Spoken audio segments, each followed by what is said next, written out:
Oi. Boa noite, irmãos.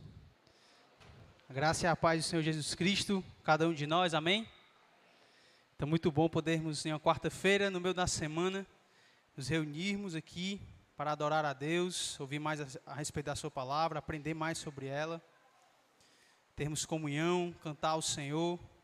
Queria agradecer também aos irmãos que puderam vir mais cedo. A gente fez aí uma limpeza, deu uma geralzinha aí na igreja.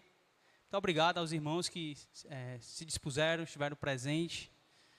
O Fábio entrou de férias, aí deixa a gente aí nesse trabalho aí, né? Mas deu tudo certo. Ok, irmãos, eu queria nessa noite dar continuidade na exposição de Tito. A gente tem visto um pouco a respeito de como nós podemos trabalhar como comunidade, olhando para Tito, para que a nossa igreja esteja em ordem. Então, Paulo escreve Tito com esse objetivo. Eu queria expor toda essa carta aqui na igreja, nas quartas-feiras, quando tiver oportunidade, no caso, para que a gente possa aprender mais sobre esse assunto e crescer a respeito de como podemos construir uma igreja saudável, uma igreja forte no Senhor. Antes disso, queria orar com vocês, tá bom? E a gente dá continuidade após a oração. Oremos.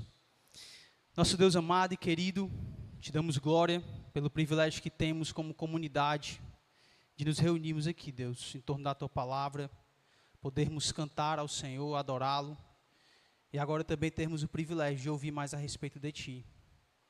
Me usa como instrumento em Tuas mãos, dá-me graça, sabedoria, que Teu Espírito possa me usar, Pai, para a edificação da Tua igreja, que todos nós saímos daqui, Pai, mais e mais animados em Te servir, ansiosos em contribuir com o reino, cooperar com a Tua missão de tornar o Teu nome conhecido, e assim vivermos para a Tua santa glória. Nos abençoe nesse tempo, é o que nós te pedimos em nome de Jesus. Amém.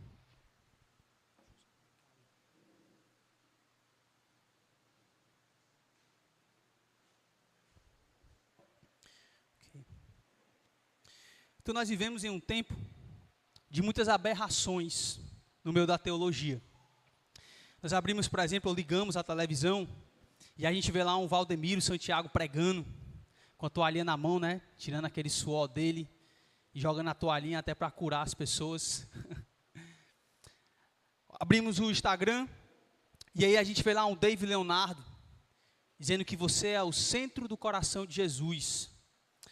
Um herege que prega um evangelho açucarado, que afaga o ego das pessoas enquanto elas vão em passos largos para o inferno. Um evangelho onde não há confrontação e as pessoas se sentem bem nos seus pecados, dizendo que amam a Jesus. E por último, como os irmãos já estão bem inteirados aí, vemos, e aí me desculpe o termo aqui, a palavra talvez pesada, mas um moleque de 14 anos, usando o nome de Jesus para pregar e fazer brincadeiras no púlpito. Uma dessas brincadeiras dele, ele fingiu que estava morto, era notório que ele estava respirando. Aí ele levanta de uma vez, o anjo me ressuscitou e aí começa, diz que está falando em línguas, mas na verdade está falando inglês, nem ele sabe o que está fazendo. E aí vemos o evangelho, irmãos, sendo manchado. A glória de Cristo sendo manchada por causa de homens como esses. Pessoas que estão no meio da comunidade e trazem desonra e tropeço para o evangelho. E o ponto, irmãos, é como nós, como comunidade, podemos trabalhar para não chegar em níveis como esse. Porque certamente a maioria desses homens começaram com um propósito correto, com vontade talvez de pregar o verdadeiro evangelho. Alguns, e no meio do processo se perderam. Então a grande pergunta é como nós podemos trabalhar para evitar esse caminho. E outro ponto, como nós podemos também trabalhar para, de alguma forma, adornar a doutrina do evangelho, para que essas aberrações que a gente vê por aí, de alguma forma sejam apagadas por uma igreja santa, piedosa, que prega o verdadeiro evangelho. Paulo nos instrui a respeito disso. E ele mostra que o caminho para que consigamos evitar ou não caminhar rumo a essa perdição, a essas aberrações, é se apegando à palavra. É nós, como comunidade, instituindo homens apegados à palavra. E aí, para isso, eu queria que você acompanhasse juntamente comigo a exposição de Tito, a partir do versículo 9. O Alan já leu a partir do versículo 7, aí a gente precisa lembrar que a partir do versículo 5, Paulo está deixando Tito em Creta para que ele colocasse a igreja em ordem. Então, provavelmente, ele teve que sair rapidamente daquela ilha, por algum motivo específico, nós não sabemos. E aí ele via Tito como um delegado apostólico para colocar as coisas lá no seu devido lugar. E a primeira coisa que ele faz para que a igreja seja bem organizada, seja colocada em ordem, é estabelecendo presbíteros, ou bispos, ou pastores. Nós vimos que são termos intercambiáveis que se referem apenas a uma figura, no caso a figura de liderança da igreja. E aí ele vai tecer várias características. Esse homem tem que ser exemplar no seu lar, esse homem tem que ser exemplar na sociedade, esse homem tem que ser exemplar na comunidade. Então, todas as áreas da vida dele, nós temos que ver um padrão bíblico. Porque o ponto de Paulo é, somente o Espírito Santo pode capacitar esses homens para que eles sejam isso aqui e consigam liderar a comunidade. Então, antes de fazerem alguma coisa, eles têm que serem aquilo. Antes deles pregarem, que é o que a gente vai ver a partir de agora, quais são as atividades de um pastor, o que o pastor tem que fazer. Ele vai discorrer agora a partir do versículo 9. Então, antes dele fazer essas determinadas atividades, eles têm que serem homens justos, piedosos, e aí as demais características que nós acabamos de ver ou ler com o nosso amado irmão Alan. E aí agora, pensando no versículo 9, nós vemos a principal característica que o pastor tem que ter. Ele tem que ser alguém apegado à palavra. Olha o versículo 9 aí comigo. Ó. Apegado à palavra, fiel, que é segundo a doutrina, de modo que tenha poder tanto para exortar pelo reto ensino, como para convencer os que o contradizem. Então agora Paulo ele vai enfatizar, em especial aqui, a capacidade do presbítero ser firme e atento à palavra. Essa é a ideia aqui do apegado. A ideia aqui é ele ter total atenção à palavra. O foco do pastor é a palavra. O seu coração, os seus pensamentos, a sua dedicação, o seu zelo, é antes de qualquer outra coisa, a palavra de Deus. Por quê? Porque ele tem visto a função do pastor. O que esse pastor vai realizar dentro da comunidade. Então essa palavra, ele vai adjetivar ela aqui, né, que essa é uma palavra que é segundo a doutrina. E aqui ele está se referindo à palavra que foi trazida pelo apóstolo Paulo e pelos demais apóstolos, deixada pelo próprio Cristo. Então não é qualquer palavra, é as sãs escrituras, a verdade de Deus. E aí qual é o ponto então? É que esse homem, firme e dedicado à palavra, ele vai se apegar a ela com todo o seu coração, para que ele possa realizar duas atividades específicas que o texto menciona aqui. Vocês conseguem perceber quais são elas? Olha o final do versículo 9. Para que ele tenha poder, para o que aí? Tanto para exortar, como para convencer. Esses são os dois verbos aí que descrevem as atividades pastorais dentro da comunidade. Essa palavra aqui, poder, a ideia de capacidade, ele vai ter essa habilidade. Então qual é o ponto de Paulo aqui, irmãos? Esse homem, ele vai ser cheio da palavra. E quando ele vai servir a comunidade, ele capacitado por essa palavra, ele vai instruir o povo na palavra de Deus.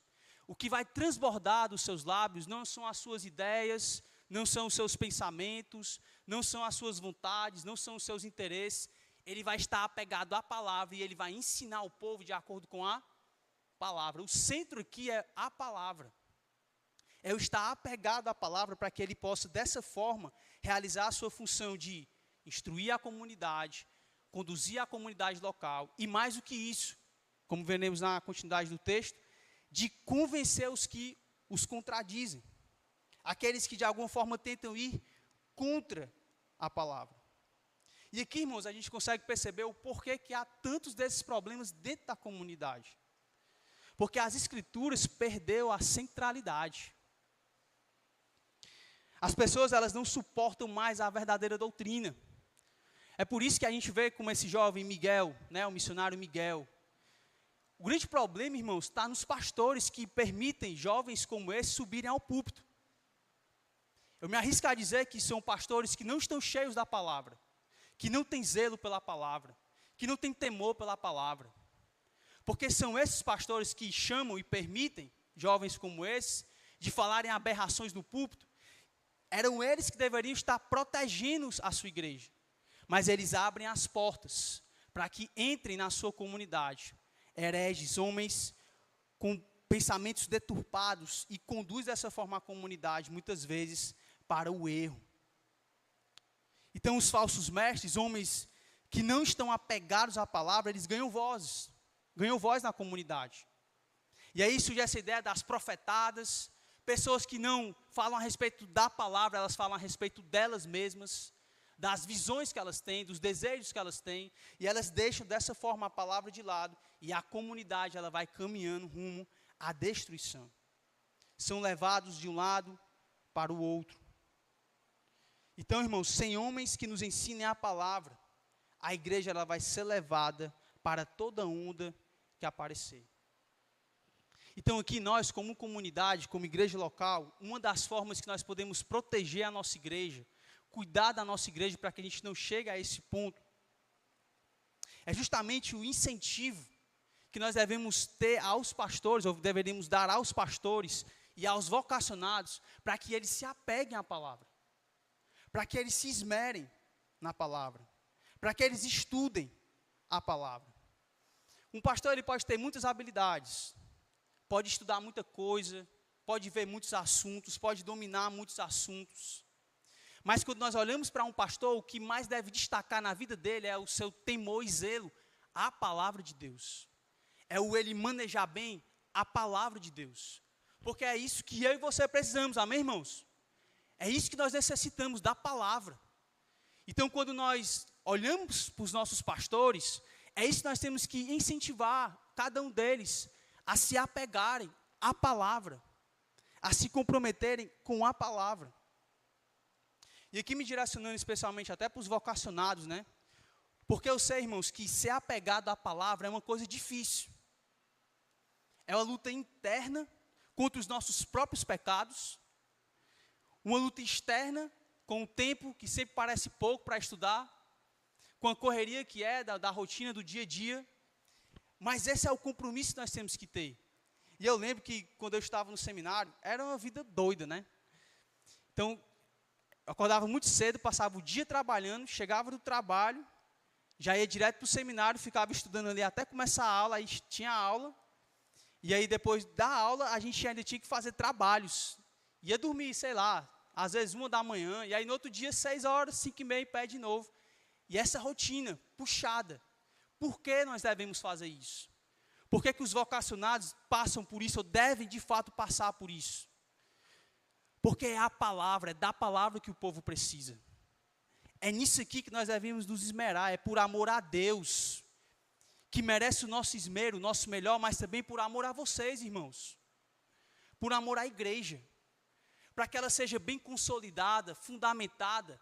Os homens que sobem aqui, eles têm que ter esse compromisso com a palavra. É isso que nós temos que exigir.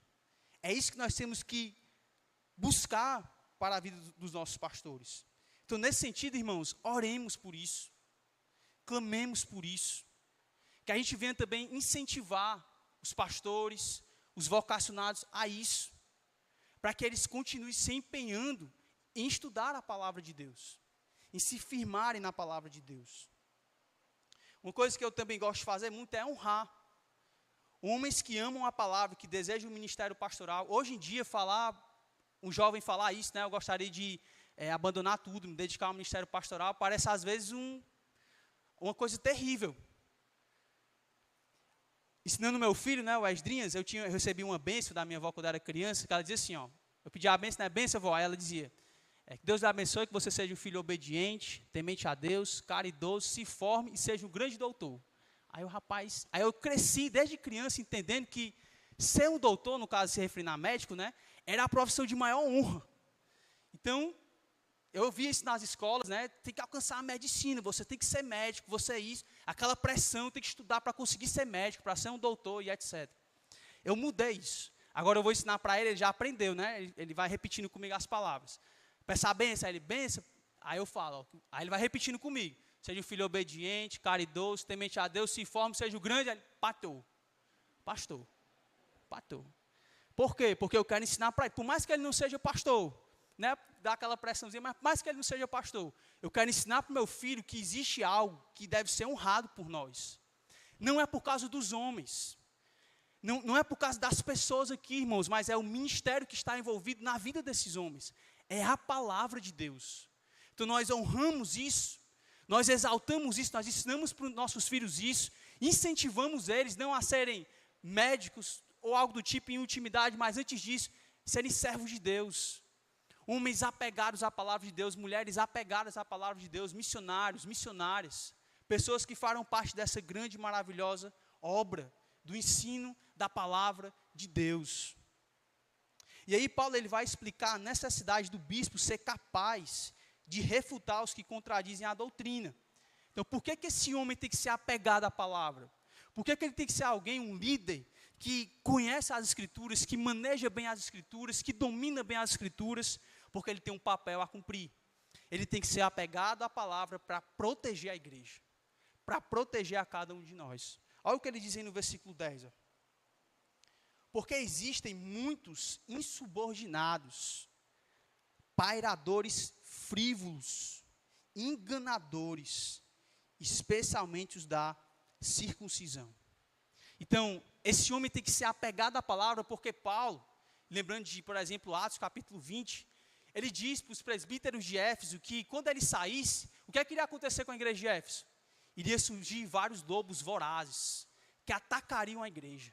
E eles surgiriam de dentro, do meio de nós, no meio da comunidade, dentro do corpo local. E esses homens apegados à palavra, eles têm esse papel de proteger a igreja.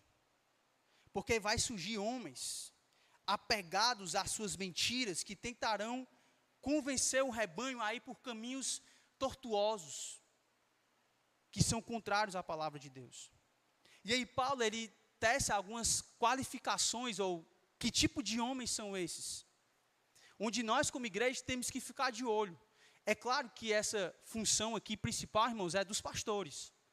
São os pastores que têm que ficar de olho nos lobos, naqueles que tentam deturpar a palavra de Deus, que tentam plantar discórdias e divisões dentro da comunidade. Essa função principal é dos pastores.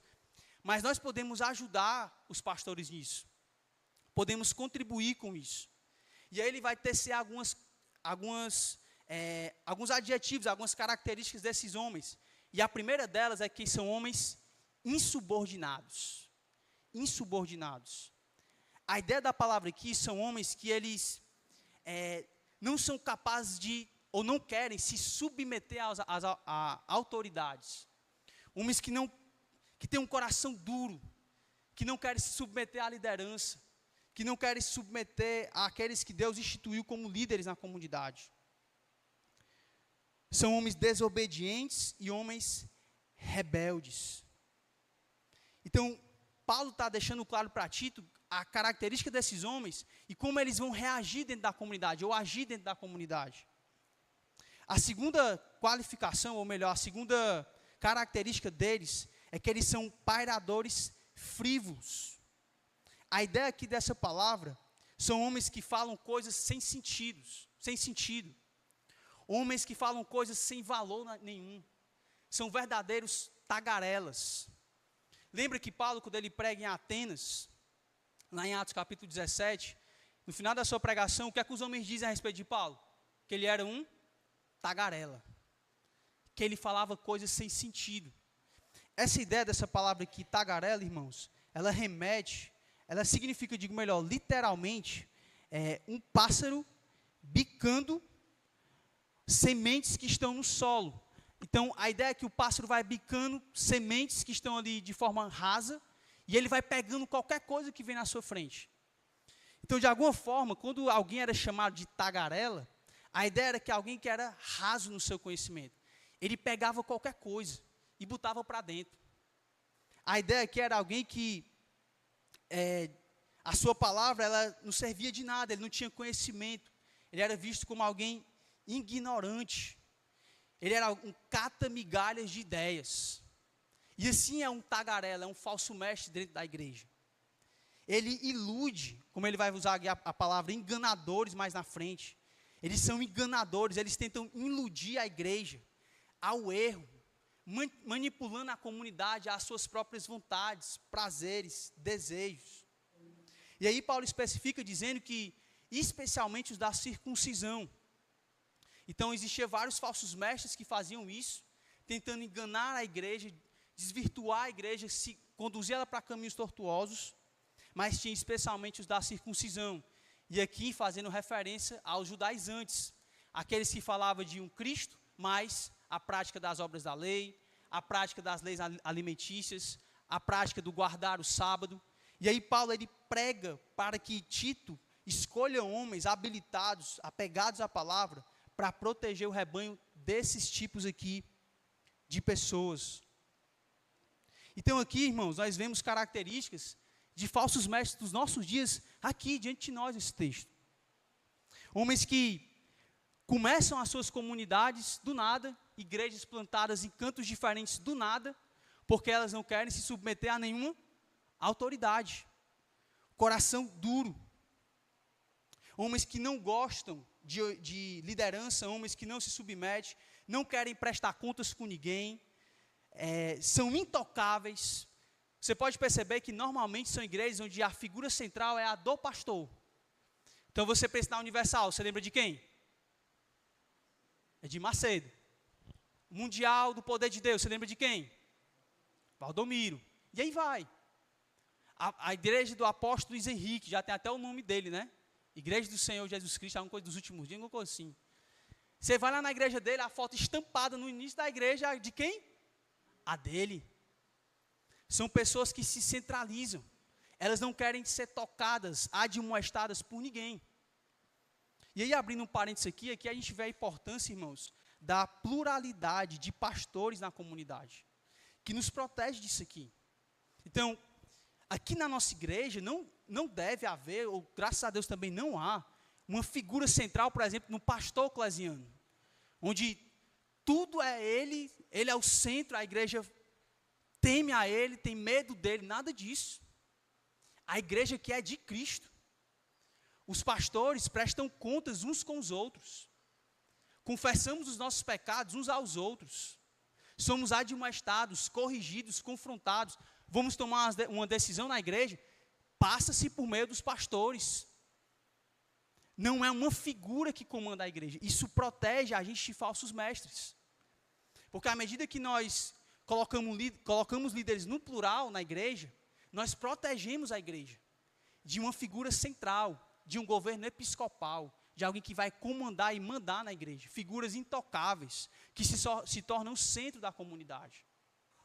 Por isso a importância de Paulo falar que temos que instituir presbíteros no plural, na comunidade. E isso nos protege, irmãos.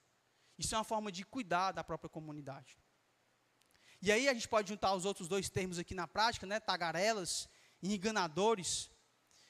E a ideia de Paulo aqui é pensar naqueles homens que são vendedores desonestos, que mentem só para você comprar, articulam, falam mentiras, não estão nem aí para as consequências da sua decisão, mas mentem para poder conquistarem algo, porque eles almejam algo, eles deturpam a verdade, dizem meias verdades, dizem mentiras para ganhar as pessoas.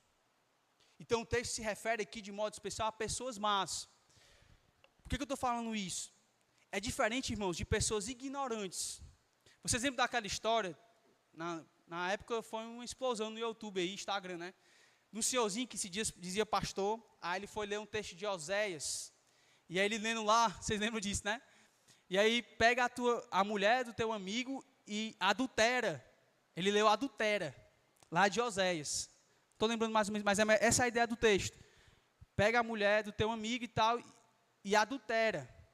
Foi isso que ele leu na hora. Aí o repórter leu, aí ele, Senhor, mas tem aqui um acento.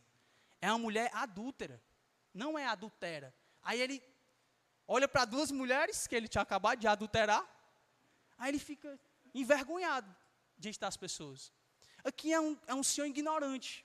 Ele ele vacilou, ele não foi um bereano, ele não analisou o texto como deveria, tomou uma decisão errada. Não estou falando disso, irmãos. Porque dentro da igreja, muitas vezes, podemos cometer erros. Podemos falhar. Quando isso acontecer, você vai ser exortado, admoestado, corrigido. Se você estiver disseminando alguma heresia, algum ensino que pode ser prejudicial para a igreja, você vai ser corrigido. Não é a respeito desse tipo de pessoas. Às vezes, a gente, no nosso trabalho, a gente vê irmãos, né, às vezes que pensam diferente de nós, ou têm visões erradas a respeito da palavra de Deus, mas você vê ali que não tem como a gente analisar o coração da pessoa, né? Então, a gente não vê se a pessoa está fazendo aquilo para querer enganar, ou se a pessoa está fazendo aquilo por ignorância. O ponto de Paulo aqui é falar de homens que estão enganando porque querem.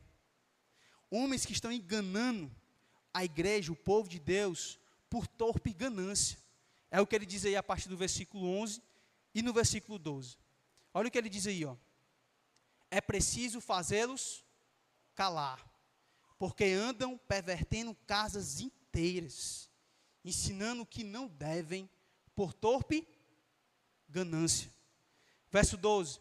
Foi mesmo dentre eles um seu profeta que disse: cretense, sempre mentirosos, feras terríveis, ventres preguiçosos. Tal testemunho é exato.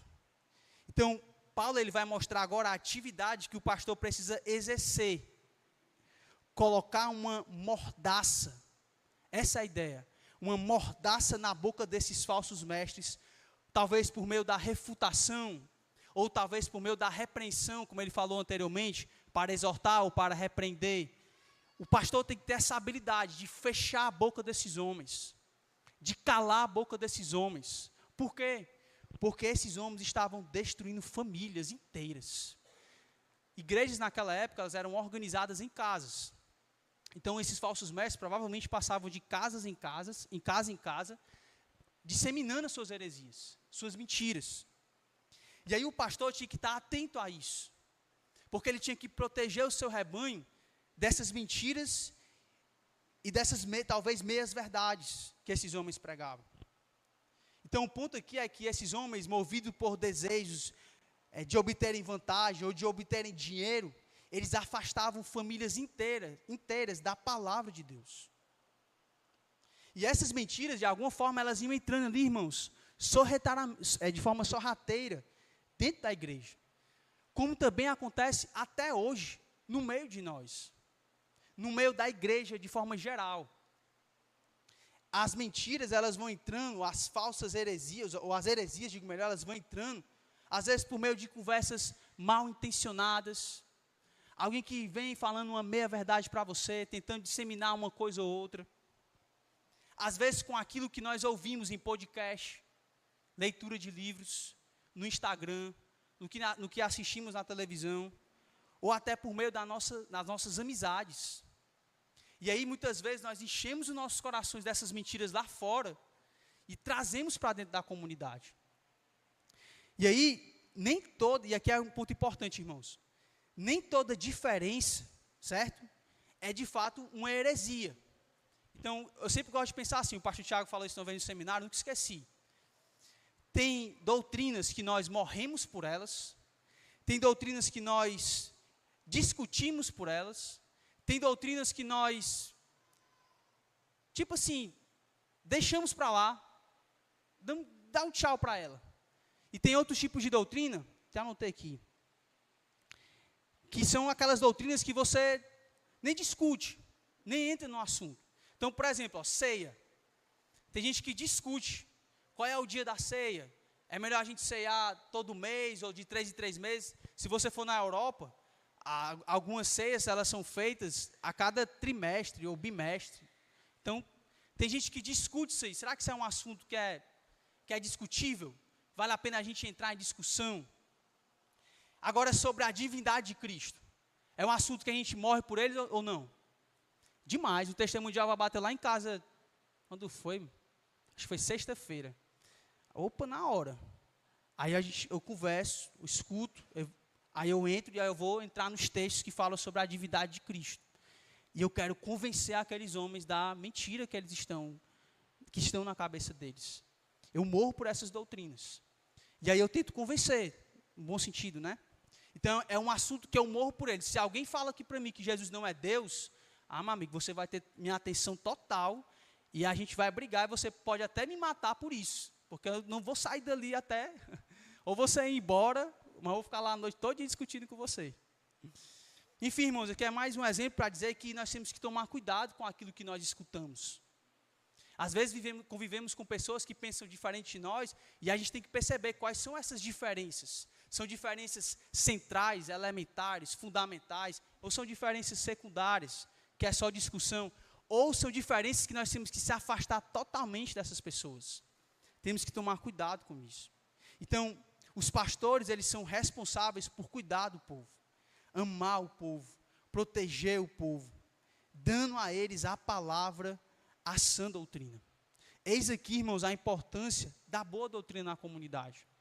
Esses homens aqui, como Paulo vai citar aqui um poema de Epimênides, onde ele vai descrever esses falsos mestres como homens mentirosos, feras terríveis e ventres preguiçosos. A ideia aqui é que o ensino deles eram ensinos mentirosos, heréticos. E a vida deles, por causa desse ensino herético, era uma vida totalmente desregular.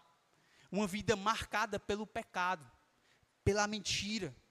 Estavam sempre prontos a satisfazer os seus próprios desejos. Paulo ilustra com esse poema para descrever que tipo de homens eram esses. E aqui nós conseguimos perceber a importância de nós, como igreja, irmãos, sermos uma comunidade apegada à palavra de Deus.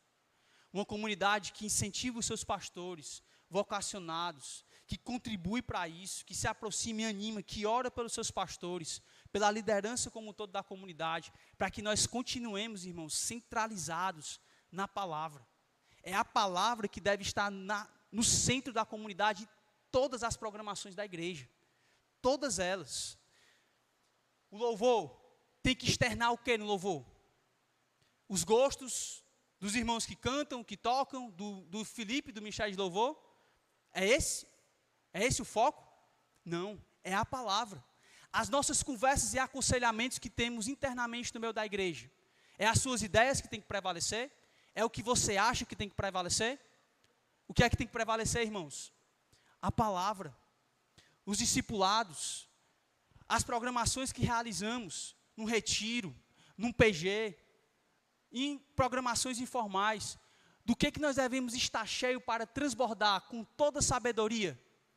A palavra, irmãos. Nós nunca podemos perder de vista, irmãos, que o centro da comunidade é a palavra de Deus. E nós temos que lembrar que cada um de nós que estamos aqui, nós somos um membro desse corpo e devemos trabalhar para que a palavra sempre seja o centro. Ordenando pastores apegados à palavra e vivendo essa palavra da verdade, para que o povo seja sempre edificado na palavra. Amém? Vamos orar por isso. E aí, após isso, eu vou passar a palavra para o pastor Claziano. Nosso Deus amado, te louvamos pela tua santa palavra, que é viva, poderosa, eficaz, que tem um poder, Deus, para convencer, para convencer o homem do pecado, da justiça e do juízo, por meio do teu Espírito. E nós queremos suplicar a ti nessa noite, Deus. Nos ajuda como comunidade a sermos apegados à palavra. Que os pastores dessa igreja, os futuros pastores, os vocacionados, estejam cada um de nós se esforçando para estudar a tua palavra por amor a ti e por amor à igreja. Que o Senhor possa nos proteger, Deus, de irmos por caminhos tortuosos, proteger dos nossos próprios pecados e nos ajudar a ser uma comunidade zelosa, que ama a ti acima de todas as coisas. É o que nós clamamos e pedimos a ti. Nos sustenta por meio da tua palavra, nos alimenta com a tua palavra, nos segura pelo poder da tua palavra. É o que nós te pedimos em nome de Jesus. Amém.